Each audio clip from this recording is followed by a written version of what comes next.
So, hi to everyone out there that we're going to post this to.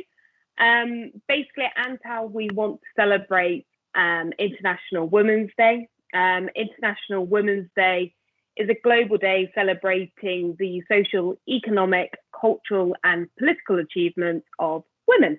Hence why I'm wearing a super woman outfit.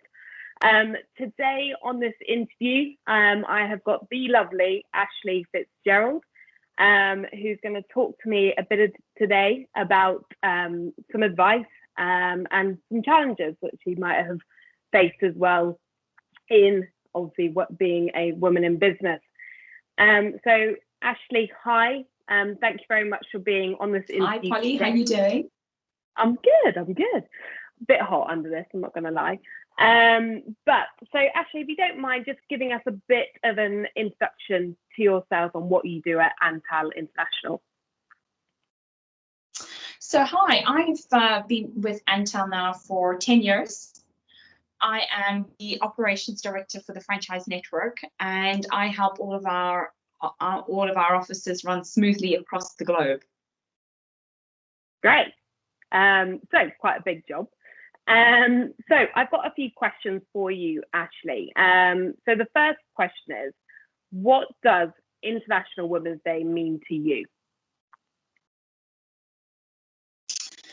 Well, Polly, I think as soon as the word international woman comes to mind, I think of my franchise owners across the globe.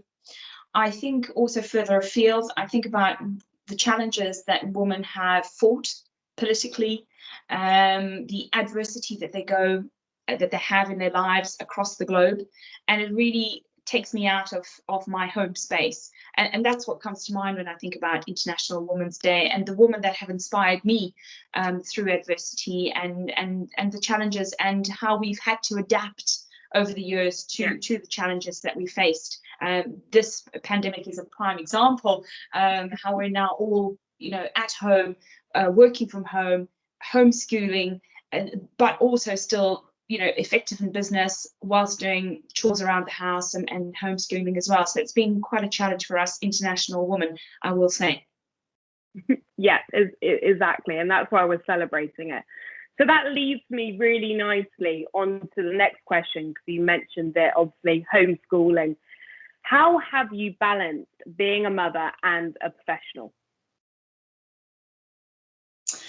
Well, if I think back over the years, I've got two boys, one who's 16 and Max who's 11, and I will say that I was one of those moms that chose to return to the workspace, and I was fortunate enough to have a tremendous family support and friend support to be able to allow me to do that. I think that's important. To have that support network and to really to have them there to help you through and to share the responsibility.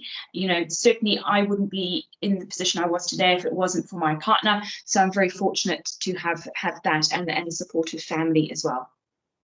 Yeah, no, fully agree, and great answer to that. And finally, because obviously you're a woman who's balancing both very successfully, what is one piece of advice would you give to all women who are in the same position as yourself, who are juggling between home and work? What bit of advice would you give? You're not going to survive unless you're organized, and we're talking about organization military style, so it's about having your calendar, having your schedule, when the kids are back to activities, knowing what time you need to leave the house, having everything planned backwards, but it's the small things that can really upset the routine. So it's about finding the soccer shoes before you're walking out the door, getting the kit bag ready the night before, and these things have just helped me tremendously in exiting the house. And once you're in the car, that's half the battle. So certainly that would be my advice, is just rely on your gut instincts, use your organization skills, and just be organized within an inch of your life. And that applies at work as well. Have your schedules, know plan your day the day before in terms of the priorities you've got work-wise, and then you've got that peace of mind that you can concentrate and get the family ready for the next day the night before. Yeah, no, perfect. Well, if I'm honest, Ashleigh, I think you should be wearing this outfit instead of myself. So yeah, I'm glad I had you on the interview today, and thank you very, very much for being on this interview. Great advice. Lovely talking to you. And yes, I'm happy you're Thanks, part Paul. of our Thanks team. for having me, and happy International Okay. Women's Day. Woo!